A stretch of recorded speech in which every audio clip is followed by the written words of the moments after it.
My name is Marcus Benny, and I'm the Vice President of the Black Student Alliance and a Senator for the Duke Student Government. And I want to come up here and talk to you a little bit about an issue that's been on our mind lately, and it's about a hostile environment that we feel that has been created for Black students at Duke.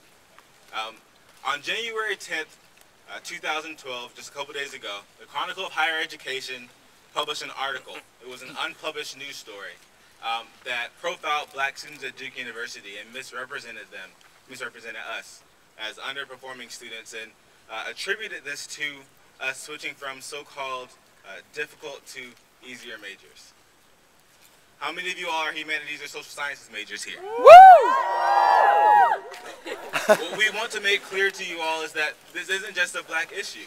This affects students, this delegitimizes Black students as well as all students in the social sciences and the humanities, as well as the faculty members that teach those subjects, and all Duke students. So first off, we reject the notion and we reject the premise that there's any such thing as an easier major. Because we feel that every subject, every academic subject requires a unique set of abilities and skills that students use to be successful in those majors, in those subject areas.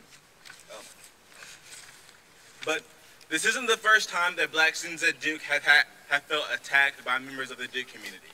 So let's rewind a few years back to 2003, where this was when conservative commentator Derek Horowitz purchased a Chronicle advertisement challenging the needs for reparations for slavery because Black people do not suffer from the consequences of slavery and discrimination, so he says.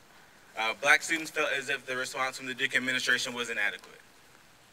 And as recent as last year, our BSA President Nana Asante had to go before the Duke Student Government to defend the merits of our Black Student Alliance Invitational Weekend, which brings Black students from all across the country that have been accepted into the university to come and see what the university is like.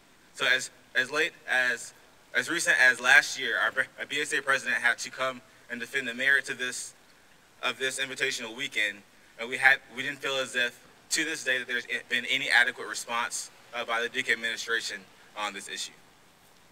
And lastly, the Mary Lou Williams Center, which is very near and dear to our hearts.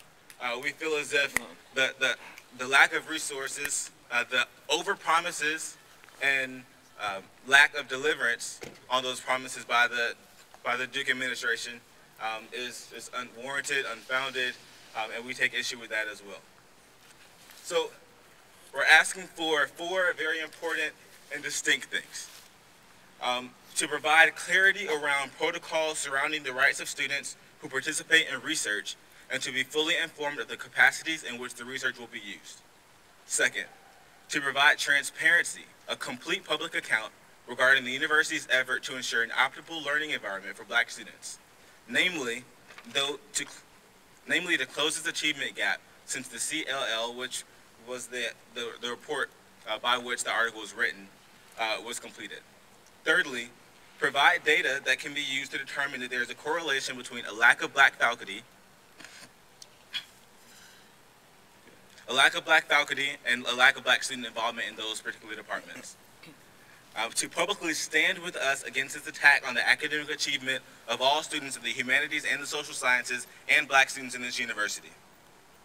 We want for them to provide a public affirmation of the university's commitment to diversity, as well as its full support for programs that promote the success of Black students.